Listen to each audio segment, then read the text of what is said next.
Europe 1, la France bouge. La pépite. La pépite s'appelle l'AMCA avec vous, Benatou Benichou. Vous avez créé cette école il y a à peine quelques mois, c'était en mai 2025. C'est exact, c'est ça, oui. Vous avez travaillé dessus pendant longtemps. Enfin, pourquoi vous avez monté cette... C'est une réflexion de plusieurs années parce que j'ai travaillé pendant 24 ans dans la formation et l'accompagnement des étudiants dans le cinéma. Dans le cinéma toujours ouais, vous avez toujours été dans le cinéma. Dans une ancienne école qui est le Conservatoire libre du cinéma français. Grâce à cette école, d'ailleurs, j'ai rencontré plein de réalisateurs qui ont fait la gloire du cinéma français. Claude Pinoteau, De Broca, Patrice Lecomte, Tavernier, tout ça. J'ai côtoyé ces gens-là qui m'ont donné un petit peu la flamme pour ce métier. Et après, j'ai accompagné plein d'étudiants qui sont déjà dans le métier maintenant et qui travaillent, tant mieux, parce que c'est ça le retour. Et puis c'est une réflexion de ce retour-là qui revenait. Et puis autour de moi aussi, il y a un changement qui se fait, des écoles de plus en plus grandes, pas indépendantes, ce qui se fait pas dans l'enseignement qu'on fait nous et l'enseignement artistique. Finalement, c'est le bilan de 24 ans de réflexion. Exactement. Ouais. Et là, donc, face à un constat où les écoles deviennent un peu des usines. Exactement. Ils sont tous en surnombre. Le constat, en réalité, je l'ai vécu parce que moi, quand j'ai commencé au conservatoire, c'était 150 étudiants et on est passé de 150 à 500. Et il y avait un ancien assistant réa, un grand assistant réa, qui était l'assistant réa de Robert Hossein sur Les Misérables, qui m'a dit, sur un plateau de tournage, la première des choses qu'on apprend, c'est les prénoms de chacun sur un plateau. Pour moi, la première des choses qu'on apprend dans une école, c'est les prénoms de chacun et le parcours de chacun, d'où on vient, où on va, pour les accompagner bien comme il faut. Et quand on a tous des cerveaux, à un moment, quand on a 500 étudiants, on n'arrive plus à donner de temps. C'est sûr. Et on n'arrive plus à accompagner les gens bien comme il faut. Et j'ai vu plein de personnes qui venaient me dire, oui, moi, pendant 3 mois, je suis allé sur un tournage, j'ai appris plus que l'école. Que l'école. Je trouve ça vraiment un peu inquiétant. C'est regrettable. Et c'est regrettable parce qu'on apprend à l'école pour pouvoir exercer ce métier ailleurs. Et pas l'inverse. On a l'impression qu'on apprend plus. Voilà. C'est pour ça que vous avez créé l'AMCA, Benatou Benichou, l'Académie des métiers du cinéma et de l'audiovisuel. Je vous laisse pitcher puisque ça va aller donc à l'opposé de ce que je comprends, de ce que vous venez de décrire. On vous écoute. Exactement. L'Académie des métiers de cinéma, c'est une idée, une réflexion qui est venue après un constat qui est clair. C'est que pour pouvoir accompagner des artistes et des réalisateurs ou les former, des réalisateurs, des monteurs, des directeurs de prod dans le métier du cinéma, il faut vraiment avoir ce qu'on appelle un coaching par des réalisateurs connus. Le plus important dans ce métier, c'est le réseau. Et un étudiant qui n'arrive dans une école n'a pas de réseau pour pouvoir intégrer. D'ailleurs, il y a plein de personnes qui n'ont pas eu leur diplôme ni leur formation. Et ils ont pu vraiment exercer leur métier parce qu'il y avait le réseau. Et c'est des promos de 60 personnes sur 3 ans de formation et sur 1 an et demi de tronc commun et 1 an et demi de spécialisation. Et sur les spécialisations, ils se retrouvent au maximum 12 par spécialisation. Chaque 10 personnes est coachée et parrainée par un réalisateur reconnu qui n'a rien à prouver dans le métier et qui va l'accompagner du début jusqu'à la fin. La spécificité, c'est les mêmes intervenants qui vont suivre l'évolution des étudiants jusqu'à la sortie de l'école et garantir l'employabilité des étudiants. Ça veut dire pouvoir les intégrer dans le métier. On ne peut pas non plus arriver et jeter les étudiants à la fin du cursus en disant « débrouillez-vous ». L'idée, c'est de pouvoir vraiment les intégrer dans des projets. Et la spécificité, c'est qu'on a créé une maison de production à l'intérieur de l'école qui a ses bureaux dans les couloirs de l'école pour pouvoir aussi recevoir les projets et pouvoir obliger les étudiants à proposer des projets. Merci de vous être prêté à cet exercice du pitch. Benatou Benichou, fondateur de l'AMCA. Petit tour de table, vous en pensez quoi? Allez, Benjamin. Je trouve que c'est beaucoup mieux d'apprendre quand on est en petit groupe et d'avoir comme ça une sorte de tuteur ou de parrain plutôt que ça soit des usines où on est 150 dans l'amphithéâtre à avoir le même enseignement pour tout le monde. Ouais. Adrien Moreto, vous êtes le patron de Mille-Images. Oui, la même chose. Je pense que ce côté, on va dire, plus de proximité, surtout sur des postes dans le cinéma, c'est extrêmement important. Ouais, on le voit. Philippe Sauze, le coach de la France Bouge ce soir sur Europe 1. Alors moi j'ai trouvé que c'était vraiment un projet... visionnaire, c'est ça le mot. Oui, visionnaire. Et puis vraiment très intéressant déjà... les forces du projet, hein, on va dire de la start-up, mais du projet, c'est déjà l'homme qui l'incarne, parce que vous avez une grosse expérience, donc vous avez vraiment un ressenti des manques, des attentes, etc. Donc ça, je trouve que c'est votre premier point fort. Ensuite, je me suis aperçu aussi en étudiant le dossier, c'est que vous avez vraiment une pédagogie pratique, centrée vraiment sur la création. Pourquoi pratique? C'est-à-dire, c'est des cas concrets, oui. C'est quoi? C'est des tournages en vrai, il faut pratiquer pour pouvoir apprendre. Voilà. En fait, ce qu'on fait en stage, vous le faites directement dans l'école. Et avec des grands réalisateurs et sur des plateaux en intérieur, en extérieur, avec des contraintes, etc. Et pouvoir être vraiment... créer cette émulsion qu'on voit sur les tournages. Quand on assiste à un tournage, on a envie de pouvoir tirer un câble, monter un projecteur, à être à côté d'un directeur photo, discuter avec les comédiens, etc., etc. Ça, on le crée déjà à l'école. Mais on peut pas le faire avec 500, c'est pas possible, on peut pas le faire. On peut le faire qu'avec des petits groupes.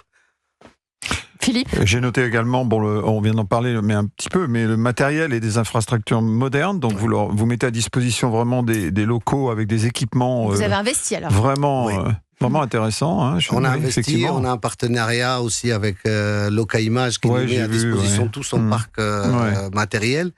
Et ça, c'est important. Parce que je veux juste expliquer un truc vraiment simple, c'est que tout le monde peut aller louer une caméra, tout le monde peut aller louer une station de montage, mais l'artistique reste l'artistique.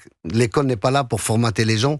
L'école n'est pas là pour... il faut qu'il y ait une patte. Et il faut qu'il y ait une patte, et il faut laisser la liberté de création, et il faut accompagner cette liberté. C'est bien. Moi, j'ai toujours un petit exemple d'un ancien que je connais dans le métier qui m'a dit, voilà, on donne les outils, on apprend comment on utilise les outils, mais après, on leur donne la caisse à outils à l'étudiant et lui dit, fais comme tu veux, là, je t'ai appris. On vient pas dans une école pour trouver une méthode, mais on vient pour fabriquer sa méthode. Chacun sa méthode, mais quand on participe avec plein de personnes... Philippe. 2 points forts supplémentaires que j'ai identifiés. Bon, on en a parlé, l'individualisation ainsi que l'accompagnement vers la vie professionnelle, très important dans une école de cette taille. Également l'ouverture et l'engagement sur la dimension internationale, parce que vous mettez en avant des partenariats, et donc ça c'est vraiment intéressant. Et puis aussi cette taille humaine. Alors là c'est vraiment, je l'ai mis en dernier point parce que la taille humaine pour moi c'est vraiment crucial, et notamment dans ce monde du cinéma où je pense que il est important d'être proche. Et vous venez d'en parler. Moi j'ai pas du tout cette expérience-là, mais je l'ai dans les jeux vidéo et dans les studios de jeux vidéo. C'est sûr que quand on est proche des créateurs, proche et que tout le monde fait partie du même projet, il y a une vraie dynamique qui s'installe. Vous êtes 3 dans l'école aujourd'hui ? Oui, pour l'instant, oui. Et l'école coûte par étudiant 8 500. Pour l'année ou Pour l'année, oui. Pour l'année. Nous sommes toujours avec le fondateur de cette école, l'Académie des métiers du cinéma et de l'audiovisuel, l'AMCA, Benatou Benichou, une école qui a à peine quelques mois, qui est une école à taille humaine, 60 étudiants par promo, indépendante, 100% indépendante. Et ça, c'est important. C'est pour ça que je me tourne vers Philippe Sauze, le coach de la France Bouge. Cette indépendance revendiquée du côté de cette école, ça, c'est quelque chose qu'il faut garder à tout prix, d'après vous ? Alors, moi, je pense qu'effectivement, au moins pour le lancement, déjà, il faut vraiment maîtriser ce secteur-là, en attendant de voir un peu comment les choses vont se passer. Après, la philosophie que vous avez, c'est-à-dire d'avoir un minimum, un nombre d'élèves suffisant, pas grand, mais équilibré, correspond. Alors, mes conseils par rapport à ça, serait d'abord une gouvernance protégée. Il faut bien protéger votre gouvernance. Oui, parce que voilà, donc déjà, je fais pas une ordonnance, mais je vous donne un peu quelques indications, mais je pense que c'est important, absolument, Dr House, Dr Sauce. C'est pas mal, on va l'appeler comme ça. Et puis, quelle est sa spécialité, je ne sais pas. Même chose pour garder votre indépendance. Qu'elle nous crée un jingle, les conseils du Dr Sauce. Jingle. on va le faire. Bon, et ensuite, une diversification économique et maîtrisée. Donc ça, je pense que c'est très important on va parler économie tout à l'heure au niveau de votre image et tout ça pour bien vous asseoir votre réputation. Mais je pense qu'il est important également d'avoir une maîtrise de l'économie alors donc voir après comment on obtient ça, comment on arrive à diversifier les sources de revenus. J'ai noté quelques pistes, des formations courtes peuvent. C'est déjà prévu. C'est déjà. Voilà, parfait. C'est pas encore intégré parce que d'abord on lance, mais c'est déjà prévu. Les partenariats, j'ai noté les partenariats B2B aussi. Oui, c'est prévu aussi. C'est dans le schéma. Parfait. Des masterclass sponsorisés avec des marques. C'est déjà aussi prévu. Il y a même des avant-premières avant-premières de films. Bon, bah, vous voilà. avez tout fait, vous Bon, n'avez bah, pas besoin de nous alors. Non, c'est bien parce que voilà, au moins ça Conforte. ça conforte vraiment que de la réflexion. C'est très très bien moi d'avoir ces retours là. Et moi, je pense qu'il faut aussi monter des projets européens, notamment avec, j'ai noté Erasmus, Creative Europe notamment. Tout à fait. Ah, Et ouais. je pense que même on doit aller au-delà de ça parce que moi, mon rêve, je sais pas, c'est un rêve. Hein. Mais on a tous des Hollywood. rêves. Ouais, non. Le rêve, On a c'est que tous des qu'un jour, l'Europe puisse créer sa plateforme de streaming. Mm. Parce que pour l'instant, on a que Apple, Disney, Netflix. Les Américains. Ouais, il y avait un projet depuis 10 ans, je l'ai entendu, je l'ai même lu tout ça par rapport qu'on devait créer ça. Mais mon rêve qu'à un moment, La parce ligne que éditoriale de la plateforme européenne, ça va falloir qu'on se mette tous d'accord. Hein. bah oui, mais au moins qu'on a un grand, on va dire groupe, européen qui va un petit peu concurrencer en face Netflix, etc. C'est pour une seule idée très simple, c'est que tous les autres pays européens, que ce soit la Belgique, la Suisse, l'Italie, l'Espagne, commencent un petit peu copier ce qui se passe en France pour la création cinématographique. Tout le monde regarde que les comédiens et on oublie les techniciens. Mais dans tous les pays où le cinéma s'est développé, c'est parce qu'on a formé les meilleurs techniciens. Parce que quand il y a 2 comédiens devant la caméra, et on a 100 techniciens derrière. Et on oublie tout ça parce qu'on les voit pas et dans le générique, ils passent après les comédiens et après les réalisateurs. Mais c'est super important. Il y avait une étude qui a été France 2030, tout le monde a entendu cette sûr. étude où on disait qu'en 2030, il y aura plus de difficultés à booker des techniciens que booker des comédiens. Pour l'instant, on n'a pas de difficultés. On book des comédiens d'abord pour un long métrage et après on book plus de difficultés parce qu'il faut trouver ces compétences. Et on doit penser à la formation parce que la formation, c'est le moteur de la création et le moteur de ce qui se passe dans le cinéma. Dans le temps, quand le cinéma a commencé, c'était des personnes qui venaient directement, et il y avait cet accompagnement, mais c'était moins, mais ça marchait et puis ça prenait de l'élan. Là, D'accord. maintenant, on a diminué, et c'est pour ça, s'il y a un truc européen, bien sûr, il faut rentrer avec les grandes écoles européennes en partenariat, et il faut développer tout ce que vous avez dit, et c'est génial, c'est exactement, ça me conforte, parce qu'au moins... Parfait. Donc là, pour la première partie, c'est Vous bon. êtes Maintenant, d'accord. on va parler de la... Maintenant, Alors, c'est pour la notoriété. Comment rapidement, pouvoir ouais, asseoir Amka dans le... Comment elle peut se différencier comment il faut qu'elle devienne le réflexe pour tous les futurs Alors, moi, je crois déjà qu'il faut vraiment comédiens. une identité. Alors moi, je suis un peu perdu parce que dans cet univers-là, que je maîtrise pas, je suis pas un professionnel dans ce secteur, mais c'est beaucoup, il faut avoir une identité claire pour moi. Vraiment comprendre ce qu'est l'école des métiers créatifs du C'est cinéma. vrai que moi je trouve que Académie des métiers du cinéma et de l'audiovisuel, j'ai l'impression que j'ai lu 14 fois le nom. Alors, Est-ce que c'est ça que Alors, vous on va voulez pas dire? pouvoir le changer, malheureusement, Non, non, Elisabeth. Non mais voilà, Alors, quelle est la alors, promesse? mais Qu'est-ce c'est qu'on ça, a voilà. dedans? Voilà, c'est ça ce C'est- qu'il faut expliquer, exactement, Elisabeth. C'est cette réflexion pour Voilà. l'académie. Académie, c'est pas une école, c'est une académie. La différence, c'est très simple, c'est que l'académie, c'est petit, c'est comme si vous rentrez dans où Ouais, vous êtes ouais. enfermé, et puis on vous accompagne pour Ouais. pouvoir...